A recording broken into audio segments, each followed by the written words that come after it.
First important article Israel और Palestine conflict से संबंधित है।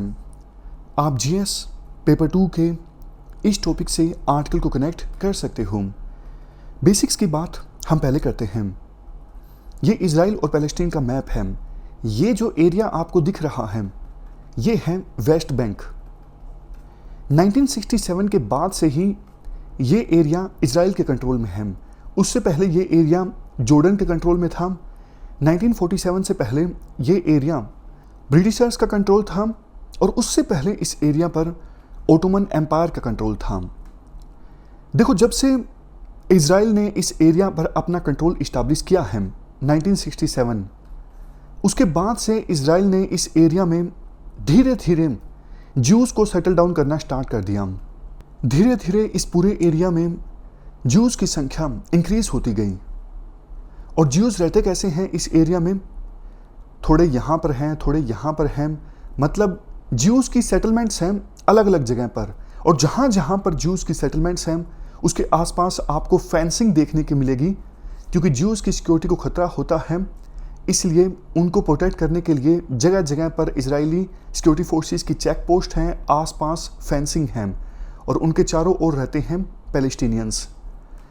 देखो, 1967 के बाद से ही ये एरिया इजराइल के कंट्रोल में तो है, लेकिन ऑफिशियली इजराइल का पार्ट नहीं है। समझ गए? मतलब मिलिट्री ऑक्यूपेशन था अभी तक इजराइल का इस वेस्ट बैंक एरिया पर।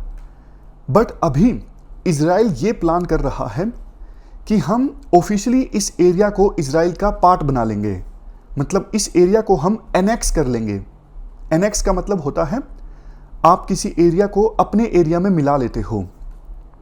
इसी पर एक बहुत बड़ी कंट्रोवर्सी जनरेट हो गई है जब इजराइल ने कहा है कि हम ऑफिशियली इस एरिया को अपना पार्ट बनाने जा रहे हैं। वैसे सबसे पहले तो क्वेश्चन यही उठता है कि अभी ही क्यों? अभी देखो, इसलिए क्योंकि यूएसए के राष्ट्रपतियों की बात करें, पास्ट के प्रेसिडेंट्स की, ट्रंप ऐसे प्रेसिडेंट हैं जिन्होंने आंख बंद करके इजराइल का साथ दिया है। मतलब बहुत ज़्यादा साथ दिया है इजराइल का। इजराइल को ये लगता है कल को ट्रंप इलेक्शन हार भी सकते हैं, और हो सकता है अगले जो यूएसए के प्रेसिडेंट्स आए वो इजराइल का उतना साथ ना दें जितना साथ ट्रंप ने इजराइल का दिया है। तो ये बिल्कुल सही मौका है वेस्ट बैंक को एनेक्स करने का, वेस्ट बैंक को अपनी टेरिटरी में मिलाने का, ऑफिशियली अपना पार्ट बनाने का। तो अभी फिलहाल ये सोच है इजराइल की।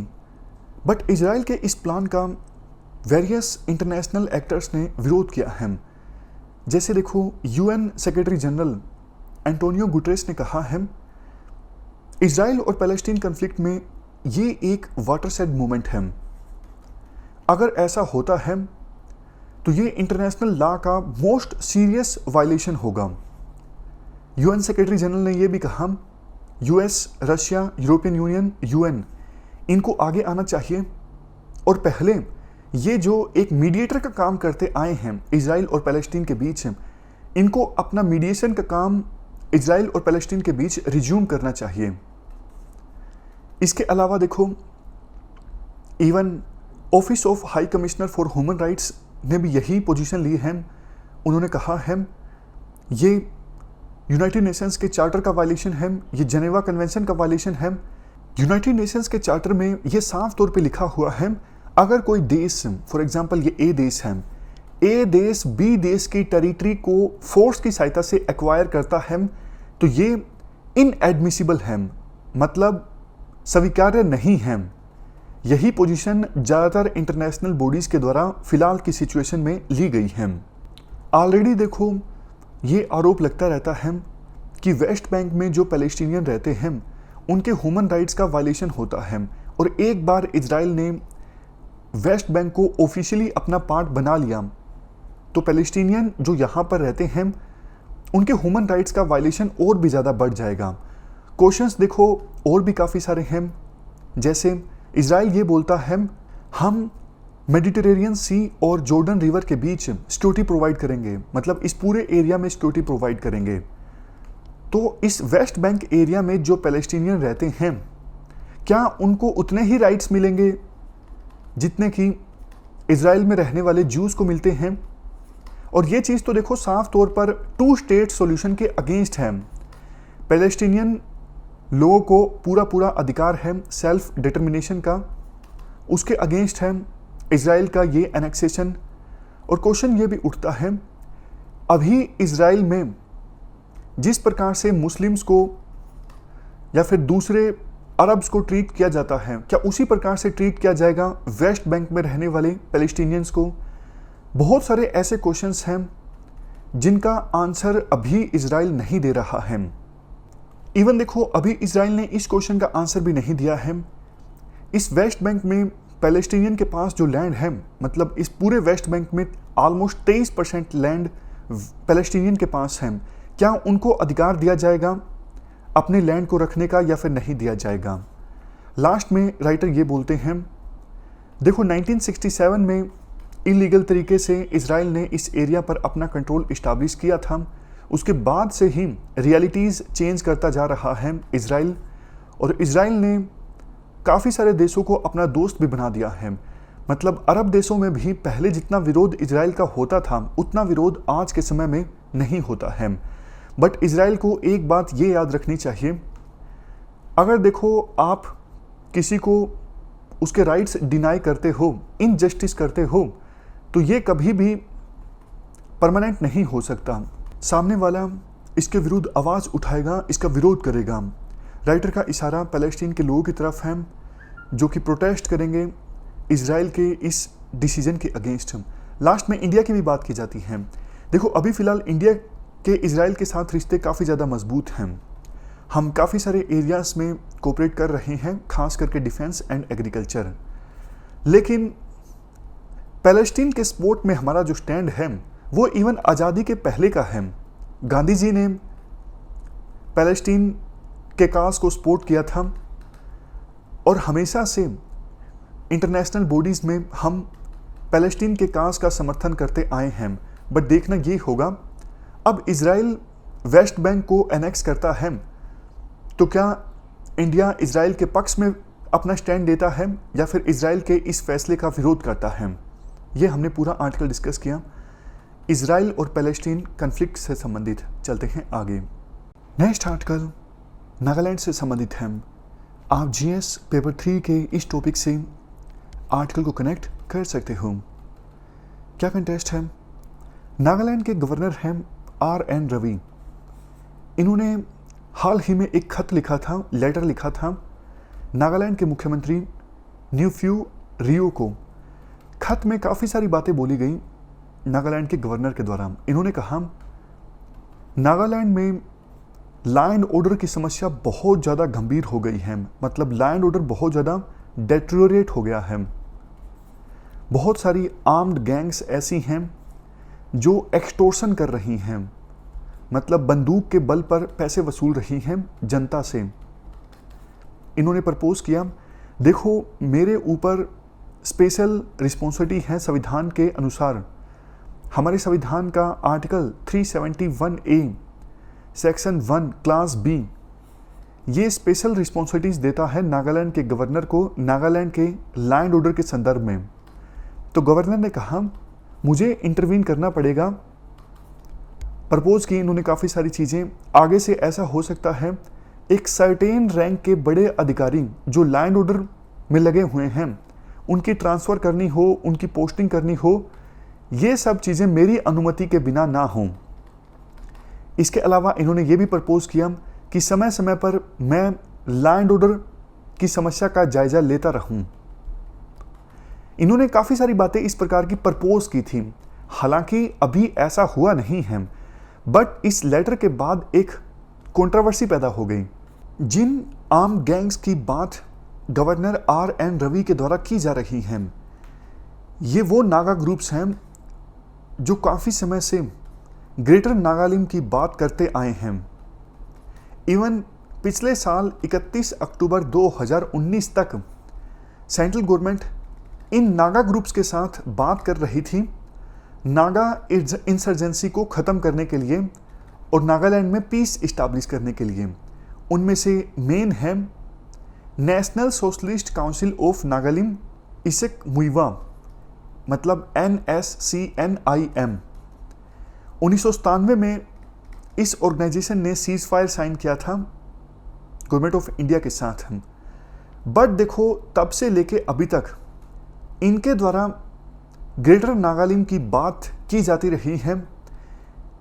ये ऑर्गेनाइजेशन मांग करती है कि इंडिया के संविधान में ही ग्रेटर नागालैंड इस्टेब्लिश किया जाए, हमें अलाउ किया जाए, हमारा अलग से संविधान हो, अलग से फ्लैग हो। ये कुछ ऐसे इश्यूज हैं जिनको लेके गवर्नमेंट ऑफ इंडिया राजी नहीं है। इसी वजह से कोई सॉल्यूशन नागा इंसर्जेंसी का अभी तक नहीं निकल पाया है।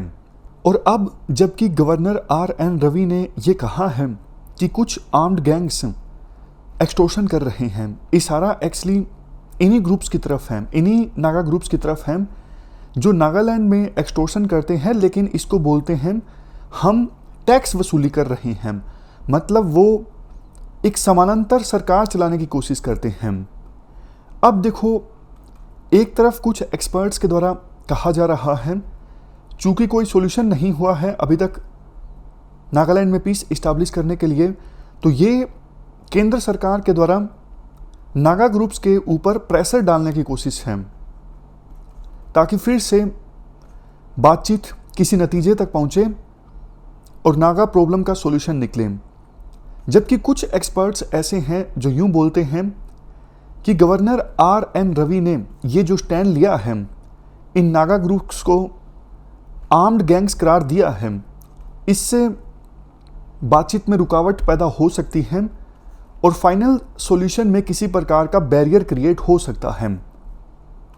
एक इंपॉर्टेंट बात देखो ये है, सेंट्रल गवर्नमेंट के बीच और इन नागा ग्रुप्स के बीच जो पीस प्रोसेस चल रही है उसके बीच इंटरलोक्यूटर यही हैं गवर्नर RN रवि।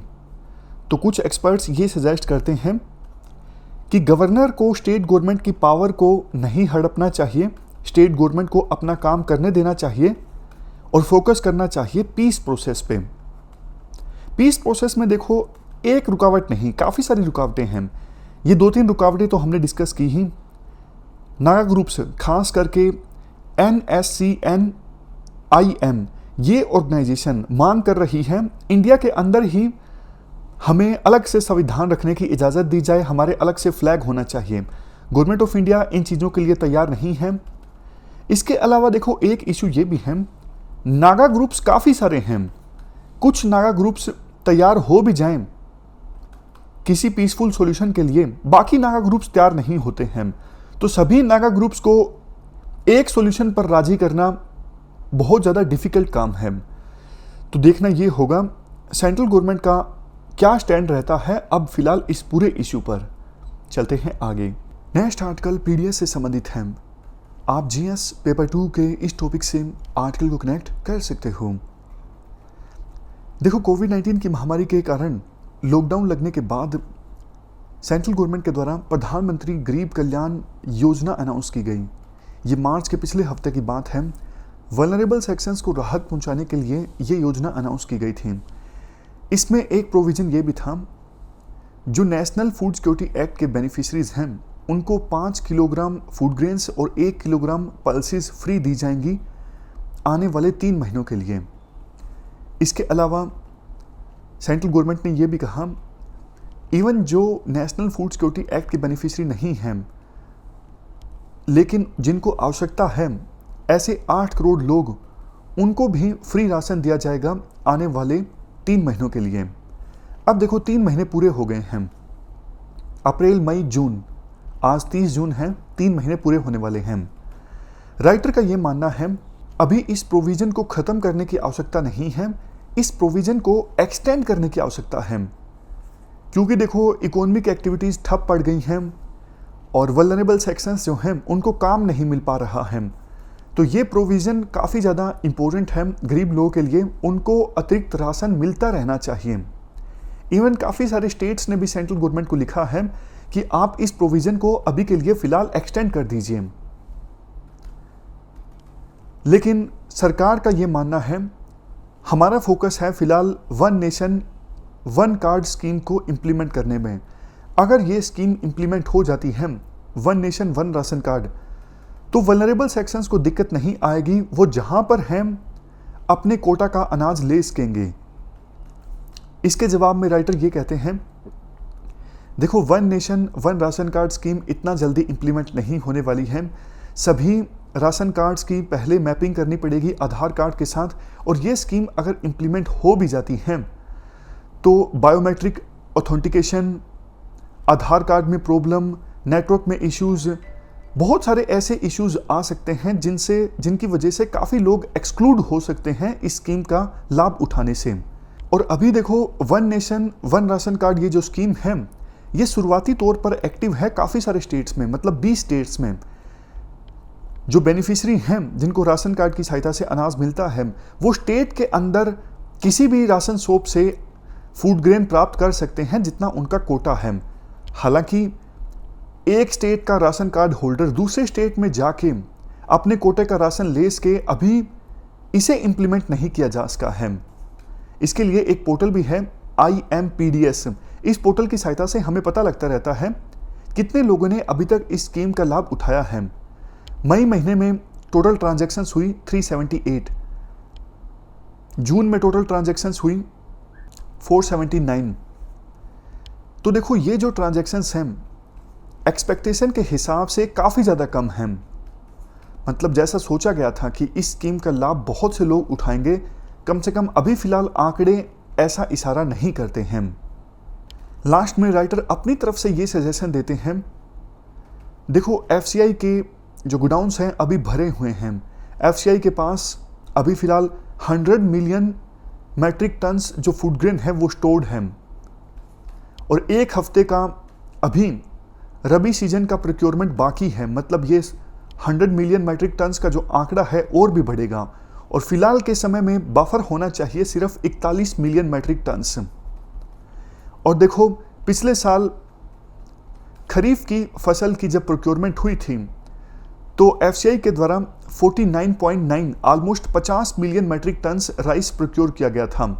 तो सोच के देखो, जब अभी जो खरीफ का सीजन चल रहा है इसकी प्रोक्योरमेंट होगी तो 150 मिलियन मैट्रिक टन के आसपास फूड ग्रेन हो जाएगा FCI के पास। इतना व्यवस्था भी नहीं है, इंफ्रास्ट्रक्चर भी नहीं है FCI इतना ज़्यादा फूड ग्रेन स्टोर करके रख सके।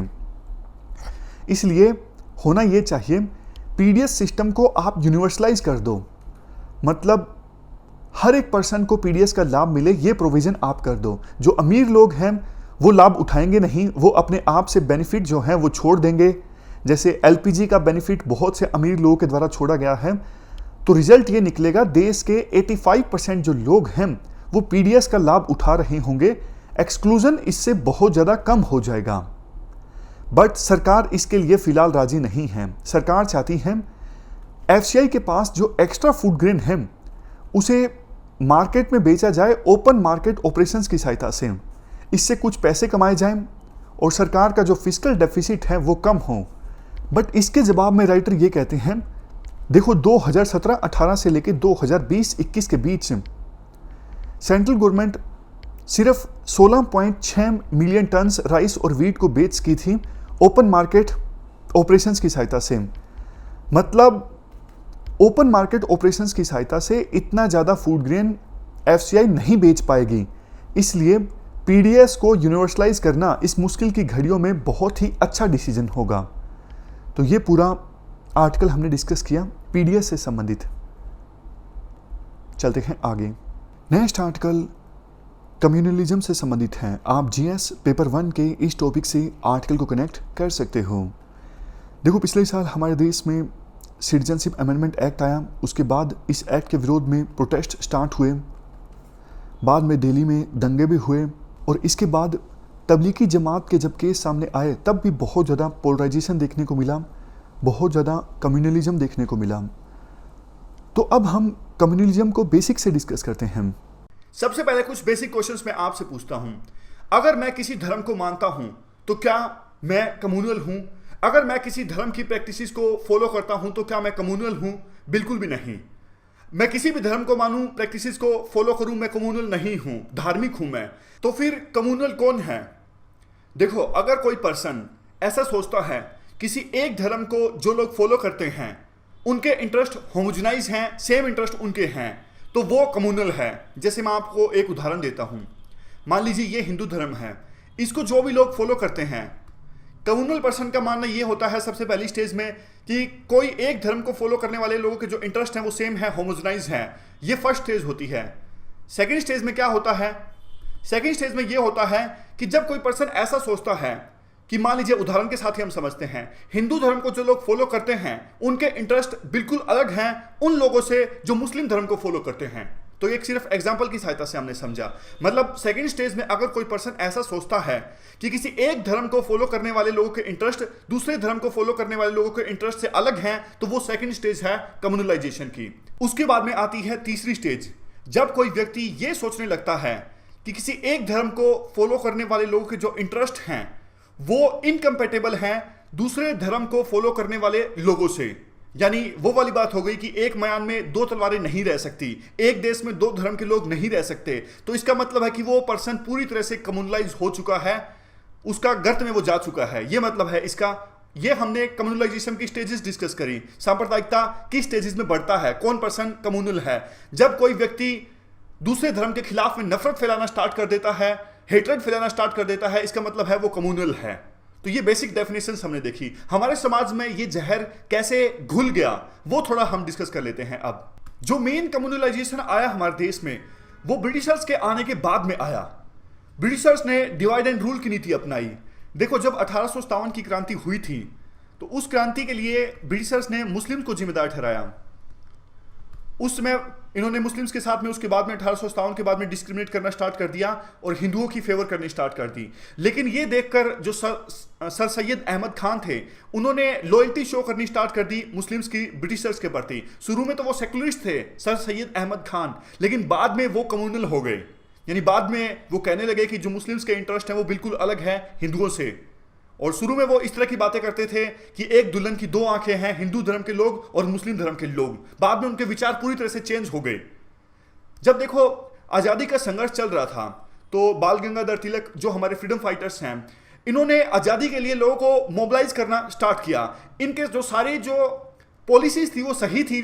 लोगों के अंदर नेशनलिज्म का संचार करना, जैसे जो गणेश महोत्सव होते थे या फिर दूसरे जो रिलीजियस फेस्टिवल्स होते थे, उन सब पे लोगों को मोबिलाइज किया जाता था और आज़ादी के लिए मोटिवेट किया जाता था। लेकिन कुछ वेस्टेड इंटरेस्ट लोगों ने इसको रिलीजन से जोड़ दिया और कहा कि कांग्रेस सिर्फ हिंदुओं से रिलेटेड है, आज़ादी का जो संघर्ष चल रहा है वो सिर्फ हिंदुओं से रिलेटेड है। इस तरह से धीरे धीरे हमारे समाज में कम्युनलाइजेशन आता गया। और भी काफ़ी सारी घटनाएं मैं आपको धीरे धीरे बताता हूं सिलसिलेवार ढंग से। 1905 में जो बंगाल का विभाजन हुआ, इससे दो धर्मों के बीच की जो दूरियां हैं वो और भी ज़्यादा बढ़ गई। फिर ब्रिटिशर्स ने अलग से मोटिवेट किया कुछ लोगों को कि आप अलग से अपने मुस्लिम लीग की स्थापना कीजिए। 1906 में मुस्लिम लीग की स्थापना की गई। 1909 में मुस्लिम्स को सेपरेट इलेक्टोरेट दे दिए गए। तो इन सब चीज़ों से धीरे धीरे इस बात की परसेप्शन क्रिएट की गई ब्रिटिशर्स के द्वारा कि दोनों धर्मों के जो इंटरेस्ट हैं वो अलग अलग हैं। हमेशा से ब्रिटिशर्स की ये रणनीति रही है। देखो, म्यांमार के अंदर उन्होंने मुस्लिम्स को अपीज किया क्योंकि बुद्धिस्ट मेजोरिटी थे वहाँ पे। श्रीलंका के अंदर उन्होंने तमिल्स को अपीज किया। तो हमेशा से फ्रीडम स्ट्रगल को काउंटर करने के लिए ब्रिटिशर्स के द्वारा माइनॉरिटीज को अपीज करने की पॉलिसी अपनाई गई। मुस्लिम लीग के अगेंस्ट में हिंदू महासभा की स्थापना की गई थी। इन सब छोटी छोटी चीज़ों से कम्युनलाइजेशन धीरे धीरे बढ़ता गया। लेकिन फिर भी 1937 तक 1937 तक जो कम्युनलाइजेशन था वो लिबरल कम्युनलाइजेशन था। मोहम्मद अली जिन्ना और जो दूसरे लीडर्स थे वो ये तो कह रहे थे कि मुस्लिम के जो इंटरेस्ट हैं वो अलग हैं, लेकिन फिर भी जो अलग देश की मांग है वो पीक पे नहीं थी। लेकिन अब देखो 1937 के बाद में बिल्कुल रेडिकल कम्युनलाइजेशन आना स्टार्ट हो गया। ये कहते हैं ना, हर तरह के कम्युनलाइजेशन के प्रति राजनीति पॉलिटिक्स जिम्मेदार होती है। 1937 आपने पढ़ा होगा, स्पेक्ट्रम में इलेक्शंस हुए थे। मोहम्मद अली जिन्ना की जो पार्टी थी मुस्लिम लीग, उन्होंने इनफ सीट्स हासिल नहीं की। तो उनको एहसास हो गया उस समय कि अगर वोट्स हासिल करने हैं, अगर पावर हासिल करनी है तो रेडिकल कम्युनलाइज को अपनाना होगा। तो 1937 के बाद में बिल्कुल जो मांग थी कि दो धर्म, दोनों के लिए अलग अलग देश, मुस्लिम लीग की तरफ से जो मांग निकल के आ रही थी वो बहुत ज़्यादा प्रगाढ़ हो गई, बहुत ज़्यादा स्ट्रेंथन हो गई। और उसके बाद में 1947 में दोनों देशों का विभाजन हो गया। उसके बाद में क्या हुआ? क्या विभाजन के बाद में कम्युनलाइजेशन, सांप्रदायिकता खत्म हो गई हमारे देश से? नहीं, ऐसा नहीं हुआ। शुरुआत के कुछ दिनों में तो देखो वातावरण है वो ठीक ठाक रहा। नेहरू और जो दूसरे लीडर्स थे वो काफी ज्यादा मेच्योर थे, उन्होंने काफी अच्छी पॉलिसीज अपनाई, तो इसलिए कम्युनलाइजेशन कम था। लेकिन धीरे धीरे नेहरू के समय ही 1960 के आसपास कम्युनलाइजेशन बढ़ता गया। जबलपुर राइट्स हुए थे उस समय। उन राइट्स में ऐसा कहा जाने लगा था कि ये तो बिल्कुल डार्केस्ट पीरियड है, डेंजरस डेकेड उसे कहा जाता है। ऐसा कुछ लोगों के द्वारा ऐसा भी कहा जाने लगा कि देश टूट जाएगा, क्योंकि वो जबलपुर में हुए राइट्स धीरे धीरे बाकी शहरों में भी फैल गए थे। नेशनल इंटीग्रेशन काउंसिल की स्थापना की गई थी 1961 में, ताकि इंटीग्रेशन लाया जा सके जितनी भी कम्युनिटीज हैं हमारे देश में उनके बीच में। उसके बाद इंदिरा गांधी के बनने के बाद में एंटी सिक्स राइट्स होते हैं। राजीव गांधी के ईरा में भी राम जन्मभूमि का आंदोलन चलता है और शाहबानो का केस वो भी पूरे एनवायरनमेंट को बहुत ज्यादा कम्युनलाइज कर देता है। उसके बाद में 2002 में गोधरा राइट्स, 2012 में मुजफ्फरपुर राइट्स, असम में हुआ वायलेंस, ये तमाम तरह की घटनाएं हैं जिनसे सिद्ध होता है कि हमारे देश में आज भी कम्युनलाइजेशन है और कुछ वैश्विक इंटरेस्ट कम्युनलाइजेशन फैलाने की कोशिश करते हैं। अब हम चर्चा करेंगे रीजन्स पे, किन कारणों की वजह से हमारे समाज में, हमारी सोसाइटी में कम्युनलाइजेशन है। कारणों की बात करें तो सबसे पहले तो हिस्टोरिकल फैक्टर्स। आज भी कुछ लोग फायदा उठाते हैं इतिहास का। इतिहास के सिलेक्टिव एग्जाम्पल्स देके एक धर्म के लोगों को भड़काने की कोशिश की जाती है, नफरत फैलाई जाती है दूसरे धर्म के लोगों के खिलाफ में। तो हिस्टोरिकल फैक्टर्स आप लिख सकते हो। उसके बाद में पॉलिटिक्स।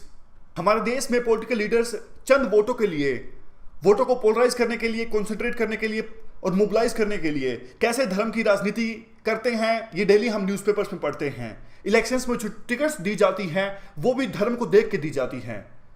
देखो, राइट्स बेसिक पॉलिटिकल पार्टीज या पॉलिटिकल लीडर्स ना करवाएं, लेकिन ये जो पॉलिटिकल लीडर्स हैं वो एक इन्वायरमेंट क्रिएट कर देते हैं, पूरे इन्वायरमेंट को, वातावरण को कम्युनलाइज कर देते हैं। उस वातावरण में कुछ लोग धार्मिक भावनाओं में बह के दूसरे धर्म के लोगों से भिड़ जाते हैं और इस प्रकार से दंगे होते हैं, राइट्स होते हैं। आपने गौर किया होगा ये सब जो राइट्स होते हैं वो इलेक्शन से पहले ही क्यों होते हैं, और जैसे ही राइट्स होते हैं सभी पार्टी के लोग गिद्ध की तरह फायदा उठाने के लिए जुट जाते हैं। तो पॉलिटिकल फैक्टर्स और एक सबसे मेन फैक्टर है जिसकी वजह से आज भी हमारा देश जो है बहुत ज्यादा कम्युनलाइज है। तीसरे नंबर पे आप मीडिया की बात कर लीजिए। आज आप टीवी ऑन करके देखिए, डेली की डेली आपको हिंदू मुस्लिम्स ये सब चीजें देखने को मिलेंगी। क्या हमारे देश में सभी समस्याएं खत्म हो गई हैं? क्या हमारे देश में सभी लोगों को रोजगार के साधन उपलब्ध हैं? क्या हमारे देश में गरीबी खत्म हो गई है? बिल्कुल नहीं। लेकिन मीडिया चैनल्स को हिंदू मुस्लिम से फुर्सत नहीं है। आदि जो डिवाइड है डिफरेंट कम्युनिटीज के बीच में वो मीडिया क्रिएट करती है। और उसके बाद में चौथा रीजन आता है इकोनॉमिक फैक्टर्स का। हमारे देश में देखो कुछ कम्युनिटीज, चाहे वो मेजॉरिटी कम्युनिटी का कुछ सेक्शन हो या फिर माइनॉरिटी कम्युनिटी का मेजर सेक्शन हो, सोशल और इकोनॉमिक रूप से काफी बैकवर्ड है, तो उनका आसानी से उनको एक्सप्लॉइट किया जा सकता है पॉलिटिकल लीडर्स के द्वारा। ये भी एक मेजर रीजन है। अगला फैक्टर है एजुकेशन। आज हमारे देश में लिटरेसी यानी साक्षरता तो बढ़ रही है, लेकिन जो एजुकेशन का लेवल है वो नहीं बढ़ रहा है। सीधा सा एग्जांपल आप समझ सकते हो। आप लोगों को यानी आईएएस एस्पायरेंट्स को कितनी भी कोशिश कोई कर ले, कम्युनलाइज नहीं कर सकता, नहीं भड़का सकता आईएएस एस्पायरेंट्स को कोई दूसरे धर्म के प्रति। तो ये होती है एजुकेशन।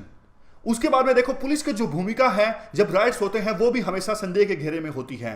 पुलिस एक पर्टिकुलर कम्युनिटी को फेवर करती है, काफी बार ऐसे आरोप लगते हैं।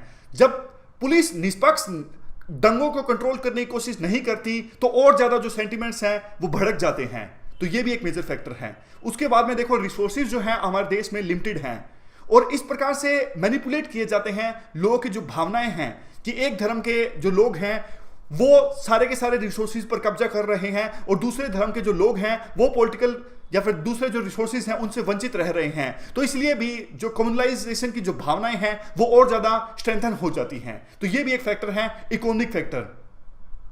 उसके बाद में आता है फॉरेन कंट्रीज। देखो पाकिस्तान हमारे देश में, कश्मीर में खास करके धार्मिक यानी धर्म के नाम पे इंस्टेबिलिटी क्रिएट करना चाहता है, दंगे करवाना चाहता है। मकसद ये होता है फॉरेन फोर्सेस का, जैसे पाकिस्तान का, कि बिल्कुल ऐसा वातावरण तैयार किया जाए जिससे टूट जाए कंट्री, यानी इंडिया टूट जाए। अगर दंगे होते हैं तो इसका मतलब है पाकिस्तान अपने मंसूबों में कामयाब हो रहा है। उनका मकसद यह भी है देश की इकोनॉमिक डेवलपमेंट को चोट पहुंचाना।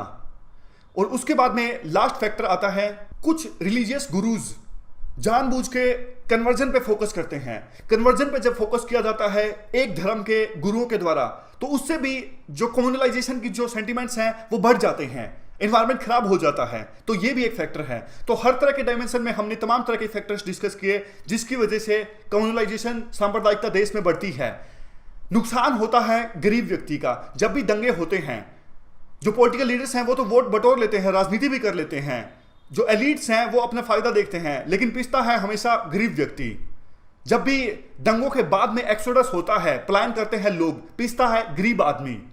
तो इसलिए कम्युनलाइजेशन को रोकने के लिए क्या करना चाहिए, अब कुछ फैक्टर्स डिस्कस कर लेते हैं। सॉल्यूशन ढूंढना आसान है। जो भी प्रॉब्लम्स हमने अभी डिस्कस करी उनके सॉल्यूशंस आप ढूंढते जाओ। सबसे पहले कुछ रिलीजियस गुरुओं की बात करी जो कन्वर्जन पे फोकस करते हैं, तो इसके लिए आप एंटी कन्वर्जन बिल लेके आओ ताकि जो फोर्सफुल कन्वर्जन है वो उस पर रोक लगे। अगर article number 25, 26, 27, 28 right to regulate religion है, सभी को अधिकार है अपने धर्म को प्रीच करने का, प्रोपगेट करने का, लेकिन इसका मतलब ये नहीं कि वो दूसरों को फोर्सफुली कन्वर्ट करेगा। समझ गए? तो ये एक सॉल्यूशन है। उसके बाद में हमने डिस्कस किया कि कुछ मेजॉरिटी कम्युनिटी के कुछ सेक्शन काफी सोशल और इकोनॉमिक बैकवर्ड से वीक हैं और कुछ माइनॉरिटीज कम्युनिटी के भी सेक्शंस सोशल और इकोनॉमिक रूप से काफी बैकवर्ड हैं। तो इन सभी के उत्थान के लिए सरकार को कदम उठाने चाहिए। माइनॉरिटीज कम्युनिटी के लिए काफी सारे कमीशंस आए हैं, जैसे सच्चर कमीशन, रंगनाथ मिश्रा कमीशन। प्रधानमंत्री ने भी 15 पॉइंट्स दिए थे कैसे माइनॉरिटीज की सिचुएशन में सुधार किया जा सकता है। पुलिस की कार्यप्रणाली सुधारने के लिए अलग से पुलिस रिफॉर्म्स लाए जाएं, और सुप्रीम कोर्ट ने जो आदेश दिया था कि इलेक्शंस के दौरान स्पीचेस में धर्म के नाम पे वोट नहीं मांगे जा सकते, उस डिसीजन को इंप्लीमेंट करना, इलेक्शन कमीशन को और ज्यादा स्ट्रेंथन करना ताकि धर्म के नाम पे जो पॉलिटिकल लीडर्स हैं वो राजनीति ना कर सकें। मीडिया के रोल को भी देखा जाए। जो मीडिया आज कम्युनलाइजेशन को कम करने की बजाय बढ़ा रही है, उसके रोल को भी कंसीडर किया जाए कि वो ऐसा ना करे। उसके बाद में एजुकेशन लेवल पे ट्रू एजुकेशन आए और एजुकेशन में यह भी सिखाया जाए कि सभी धर्मों के जो इंटरेस्ट हैं वो सेम है। ऐसा कुछ भी नहीं है, एक धर्म के फॉलो करने वाले लोगों के जो इंटरेस्ट हैं दूसरे धर्म को फॉलो करने वाले लोगों से अलग हैं। तो इस तरह की जो एजुकेशन जब आएगी सोसाइटी के अंदर, कम्युनलाइजेशन यानी सांप्रदायिकता है वो धीरे धीरे कम होनी स्टार्ट हो जाएगी।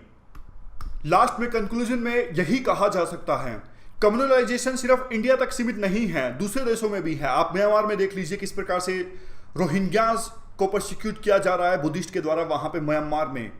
लेकिन इसे रोकना होगा, सांप्रदायिकता पे लगाम लगानी होगी। बहुत नुकसान पहुंचाया है इसने हमारे देश को। नेशनलिज्म के साथ में सेकुलरिज्म को मिला के कम्युनलाइजेशन को यानी सांप्रदायिकता को कर्ब किया जा सकता है, काउंटर किया जा सकता है। देखो, अगर कम्युनलाइजेशन हमारे देश में नहीं होता तो आज देश बहुत ज्यादा तरक्की कर चुका होता, इसमें कोई भी डाउट नहीं है। अगर कुछ लोग लड़ना चाहते हैं तो गरीबी से लड़ो, पुवर्टी से लड़ो। इन वर्ड्स के साथ में मैं यहीं खत्म करता हूं ये लेक्चर कम्युनलाइजेशन के ऊपर में। ये हमारा लेक्चर था। अब कोई क्वेश्चन आए तो आप आसानी से अटेम्प्ट कर सकते हो। बेसिक आइडिया आपको मिल गया है किस तरह के पॉइंट्स आप लिख सकते हो जब भी इस तरह का टॉपिक आएगा, क्वेश्चन आएगा। तो इस डिस्कशन में बस इतना ही। Thank you very much for discussion.